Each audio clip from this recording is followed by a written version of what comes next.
padre de este hombre que se ve en la fotografía fue el creador del pueblo de Holguín en 1720. O sea que en 2020 estaremos celebrando los 300 años de ese acontecimiento. ¿Verdad, César? Verdad, absolutamente verdad. Y si tú me lo permites, yo aclaro algunas dudas que tienen muchos sobre eso que acabas de decir de los 300 años del pueblo de Holguín. Yo te lo permito y además te lo agradezco porque sé que hay una fuerte polémica respecto a esta verdad histórica.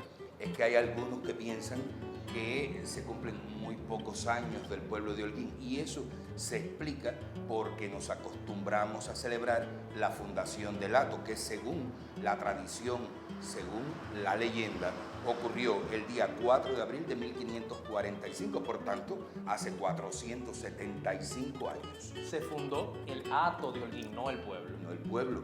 Hubo hato y luego transcurrieron 175 años para que el padre de ese hombre que ves en la fotografía embullara a los holguineros a que se agruparan en un lugar y fundaran el pueblo. Y eso fue en 1720.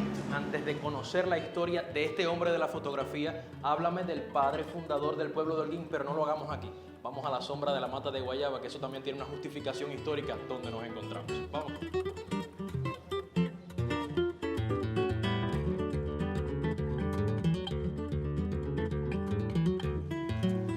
Sabes, César, no hay mejor lugar para hablar de la fundación del pueblo de Holguín que a la sombra de una mata de guayaba. ¿Sabes por qué? Claro, todo este lugar donde ahora está la urbanización de la ciudad, lo que había era un enorme guayabal.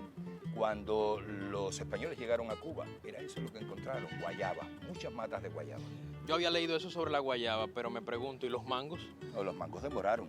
1830 aproximadamente fue cuando los españoles los introdujeron en la isla. Y yo creía que el mango era algo así como la fruta nacional de Cuba. Ese título en todo caso lo merece la criolla y dulce guayaba. De cualquier manera, sobre lo que comían los indios y probablemente comieron los españoles, vamos a hablar en otro programa. Cuéntame ahora brevemente la historia del padre fundador del pueblo de Holguín. Ese se llamó don Bartolomé Luis de Silva y era alcalde ordinario del ayuntamiento del Bayamo al que pertenecían estas tierras. Por tanto, don Bartolomé Luis de Silva tenía que venir a impartir justicia por todas estas inmensas soledades. ¿Y por qué llamas inmensas soledades a este territorio? Piensa en todo, desde Holguín hasta la costa, hasta la bahía de Nipe. Había muy poquísima población, 3 o 4 familias aquí, 10 o 15 leguas y otro grupito de familias. No se visitaban mucho, seguro. Era imposible, eran muy distantes. Bueno, pues como mismo había mucha tierra y muy pocos vecinos, había muy pocos dueños. O sea, dueños de la tierra me refiero. Si los que vivían en esta zona fundaban un pueblo, conseguían que el rey les diera autorización a hacerlo, entonces tendrían gobierno propio.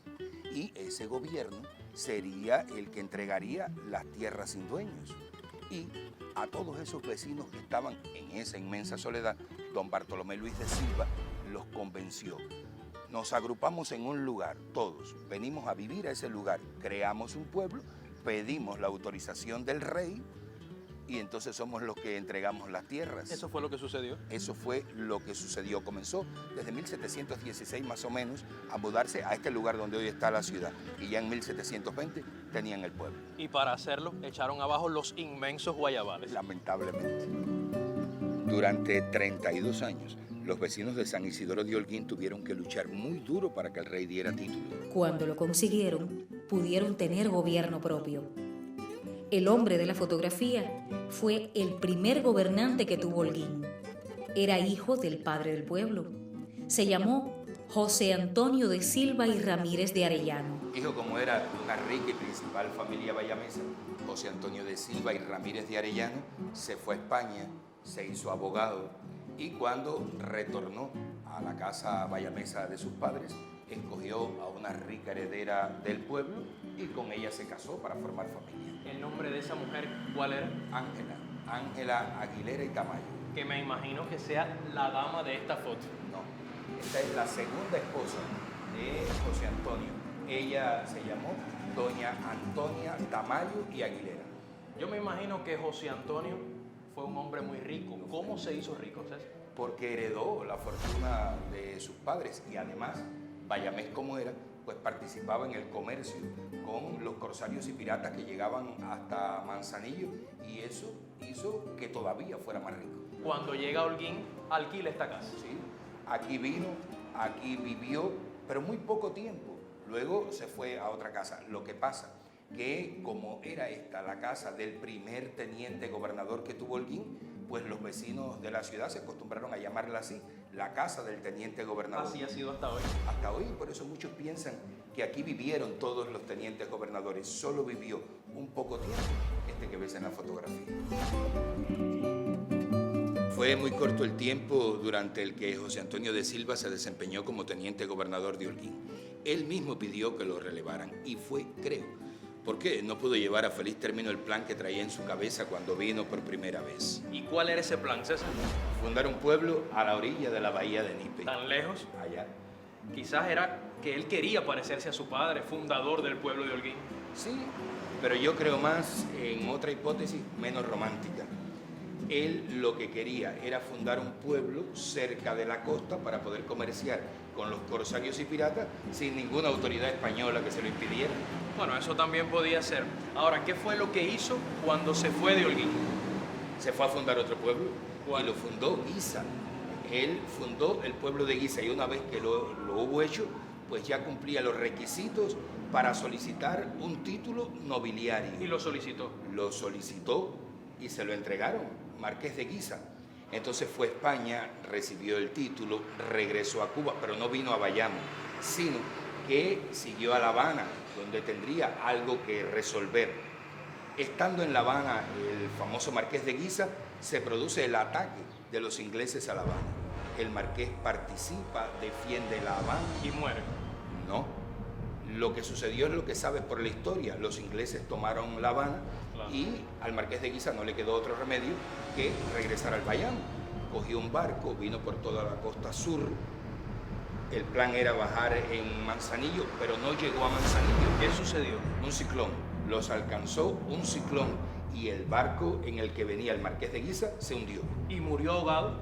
No, no murió ahogado, pero al fondo del mar se fue el famoso título de Marqués de Guisa y se fueron también 10.000 pesos oro que el marqués llevaba en su cartera de viaje. ¿Y entonces cómo podía probar que había recibido el título del propio rey? Porque quedaba una copia y como sé que me vas a pedir que te lea algo de la copia, lo traje anotado.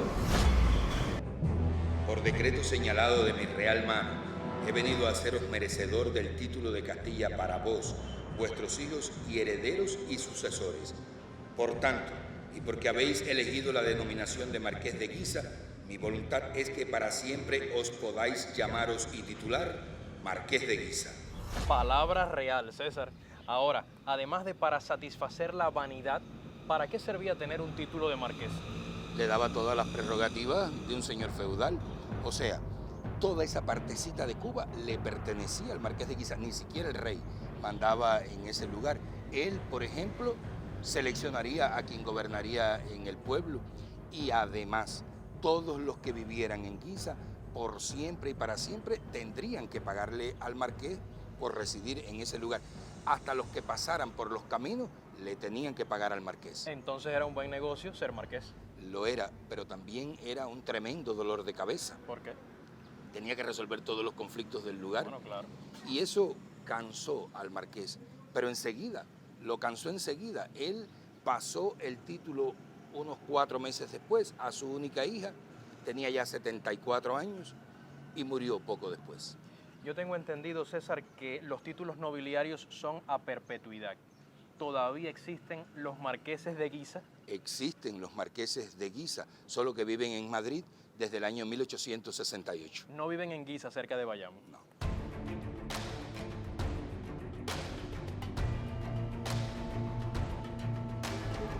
Es esta la casona más vieja de cuantas existen en la comarca y por supuesto guarda muy bien la historia del Marqués de Guisa, el primer teniente gobernador que tuvo Holguín. Es todo por hoy, pero volveremos la próxima semana para que usted siga siendo testigo de los tiempos.